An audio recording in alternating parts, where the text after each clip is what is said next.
What I'm really interested in talking about today is something I don't often talk about, but it's something that people have to deal with a lot, and I have to deal with it a lot, especially when people ask me stuff related to it. So this is something that touches on the world of medicine, as the title suggests, medical idiocy. This has to do with medical systems that are in place in the world. Notably, medical systems that are supposedly unified and convenient, even subsidized or partly subsidized, also privatized or pseudo-privatized, and they're supposed to be unified, seamless and frictionless. In fact, they're the complete opposite of that. They're totally not seamless and not frictionless and not unified, and they're split up, and it's retarded. And what do I mean by that? I mean it's retarded in its development, right? It's a system, so we're not talking about a person. We're talking about something bigger than a person, and yet not alive, right? But very much active and dynamic and fluid, and it changes. And there are regular pressures, buy and sell pressures on that system, and there are regular routine strains, expected strains, unexpected strains that affect the system. And there are surprise events that may affect the system. And there are not surprising effects and not surprising events or expected events, right? And when you have things like people who have, I don't know, any prescription medicine, right, or a prescription routine procedure, or prescription routine appointment to a certain specialist, or whatever it might be. Right, let's just take any of it. It doesn't matter which one you take of those, right? Right. So let's say appointments to a particular specialist, and the specialist isn't available on the appointed day. You know, why doesn't the patient in such a circumstance receive a notification ahead of time, instead of wasting their time going to a specialist only to find out that the specialist isn't coming in on that day and that there's no one else to do the appointment with the patient? Right? You're wasting people's time and money and everything else, travel. Same thing with if there's a procedure that needs to be done, and the specialist or the doctor, it doesn't show up for whatever reason. Why isn't the computer system that's connected to the patient and connected to the doctor and connected to the medical system that oversees it, why isn't that system updated enough to message the patient and let them know what's going on? Why are they wasting people's times?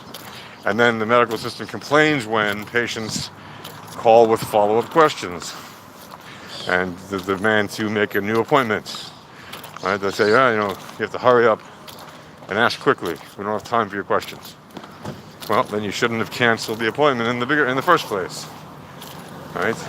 And if you don't have time to handle patients, why don't you either hire more people or recommend that people go somewhere else to get treated, since you can't supply the product or service in demand? Right? And the same thing goes for people who are in need of their usual, whatever it might be, monthly, prescription or whatever. They go to a pharmacy and they want to get their medicine based on the prescription that they have, and they're out of the supply. And they call all their chains, if they're a chain, to find out that they're all out of the supply. And then they look and they say, oh no, that's just missing in the market in general. There isn't this medicine. Well, then why the doctor prescribe a medicine that's missing in the market? Why couldn't the doctor have looked that up when it was being prescribed? Right? Why can't there be extra supply of medicine when it's commonly available, since it is commonly prescribed? Right? And even if it's not commonly prescribed, why should there ever be a situation where doctors are prescribing medicines that are not available?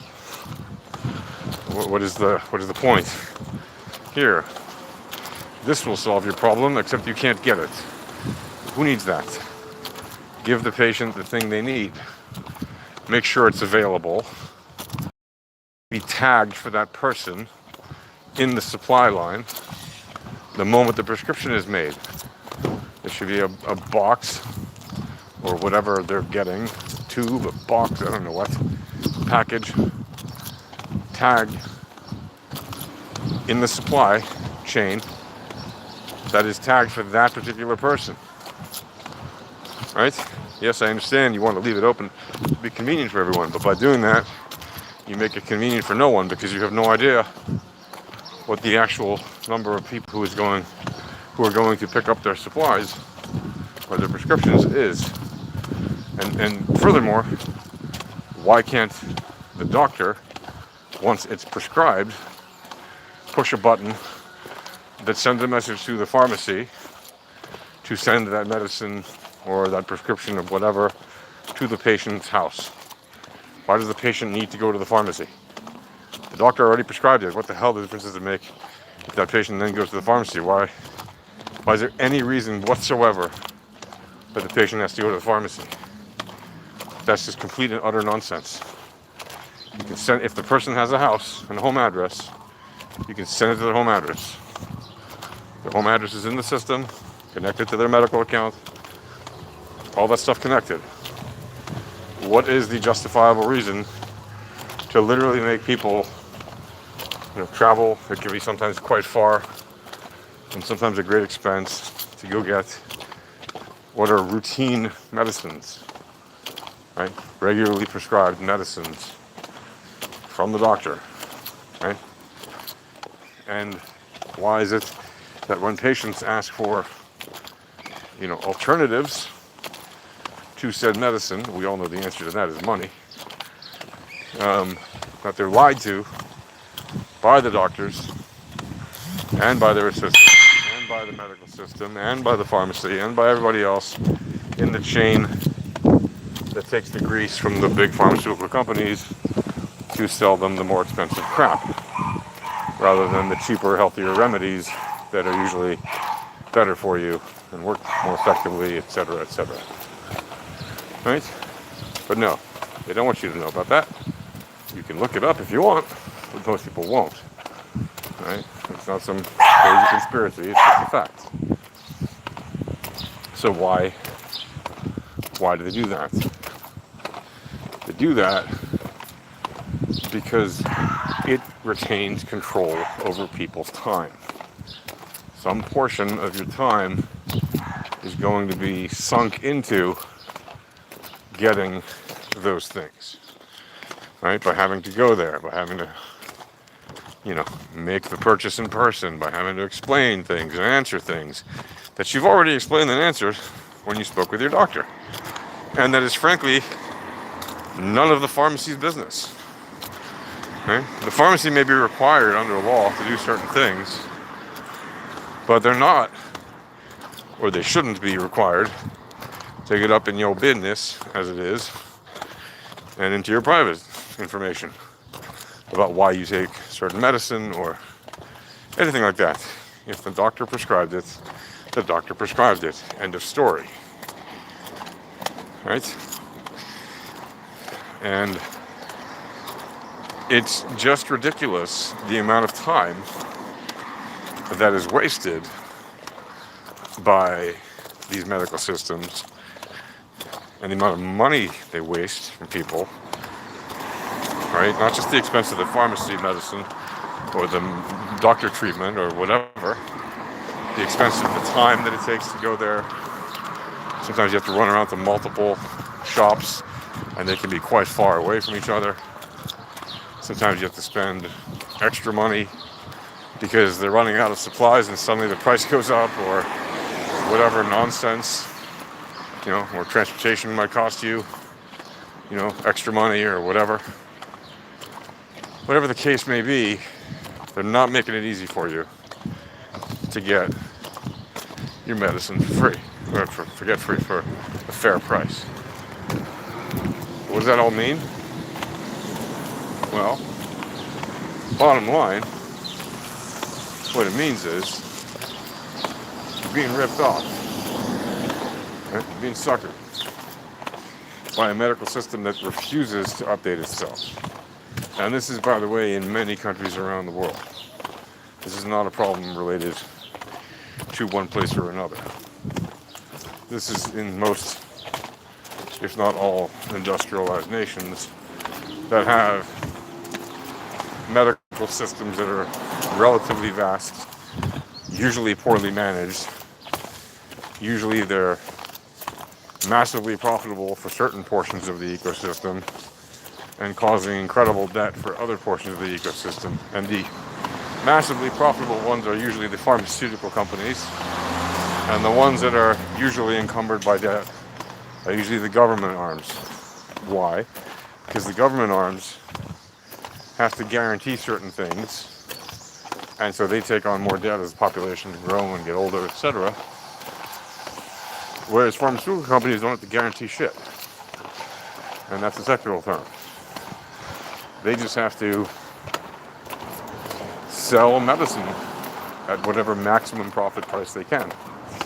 And they don't have to justify it. Right? We've seen in the last few years pharmaceutical companies and many other companies literally telling shareholders, hey, we have record profits this year, despite the fact that the world was like on lockdown in 2020,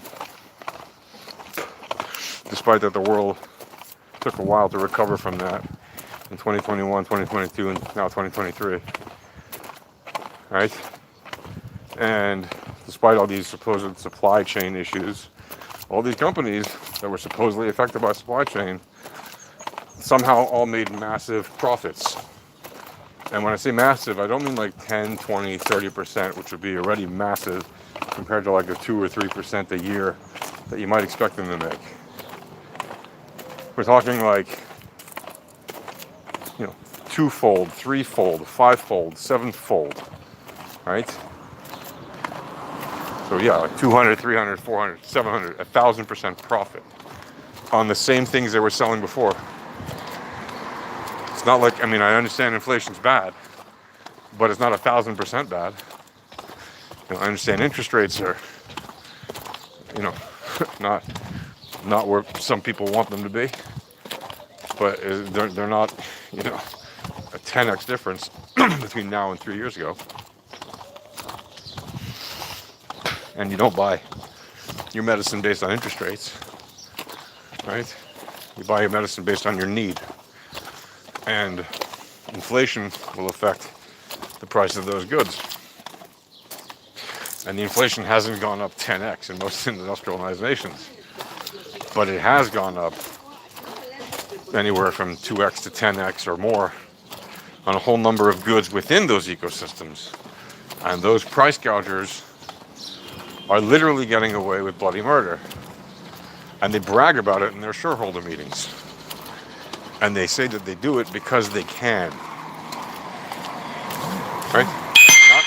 Not because it's justified, not because it's the right thing to do, not because everybody suddenly has 10 times more cash and it needs to distribute. Right? No. People have the same amount or barely a little bit more than they had a few years ago. Right? The average salary, when you talk about actual real, dollars for living salaries, have not really gone up in now more than a half a century. It's around 1970, okay? That's more than 50 years. People have not seen their real living wages go up. In fact, they've seen them go down in terms of purchasing power. Right? 50 years ago, you didn't have to work 20 or 30 years to buy a house. Now, for most people, You buy a house, you're probably making a commitment for 20 to 30 years of your life. That's not a short period of time. Right? It used to be a couple of years worth of your salary would get you a decent house, right? Now for most people, on average, we're talking averages here, people who are buying the average home and making average salaries. Well, first of all, most people making average salaries ain't buying no home. Unless they're getting help from someone. Or from a bank or something else that's kind enough to lend them something. Right? They're not going to get it at wonderful fees because the bank's not in it to give you money for free. But let's say you can buy the average home on an average salary. Yeah, that's going to take you more than 2 years of your salary, right? It's going to take you more than 4 years. It's going to take you more than 6 years. It's going to take you more than 8 years. It's going to take you more than 10 years. The odds of you paying off an average size home in pretty much whatever industrialized market you live in is going to cost you anywhere from 10 to 20 years, 30 years. And if you were to, chunk it down to years worth of an average salary, it would be at least, a decade's worth of average salary, if not more. Could be 15 or 20 years easily. And all depends on the payments and all depends on whatever. Right? But it's not 2 or 3 years worth of salary to buy a home anymore. It's 10 or 15 years worth of salary. And that is exorbitant. It's not as if there's 5 times as many people on Earth as there were 50 years ago. You could arguably say there's twice as many, even maybe a little bit more than twice as many, but it's not 7 times more or something, right? We didn't go from like 2 billion to 14 billion people on the planet, right? In like 1970, there were a few billion people alive. Got up to like 4 billion by, sometime in the 80s or something, around then, the 80s and 90s, whatever it was. And then, sure, it's gone up to 8 billion since then, because in the last 40 years, people's lives have extended significantly. And population growth. So you got more people alive, living longer. Great, wonderful. But it isn't 15 times as many people. Or 7 times as many people all of a sudden, right? And could it get there? Sure. Another half century, depending on the rates of continued growth in population. But for now, it's still relatively small population growth of what it could be if it were maxed out. So there's no justification for these ridiculously high housing rates. It's literally a money grab. And the same goes for these medical systems I was talking about before. So, yeah, that's what I have to say about that. Anyway, it would be nice if these things were fixed. But the only way they're going to get fixed is by people who are actually working on them day to day, actually fixing them. And the odds of that happening are small to nil, because there is a great desire to maintain the status quo among the people who benefit the most from it. And that's the people who are managing it and or making money from it. So there you have it. And that's that. Have a nice day.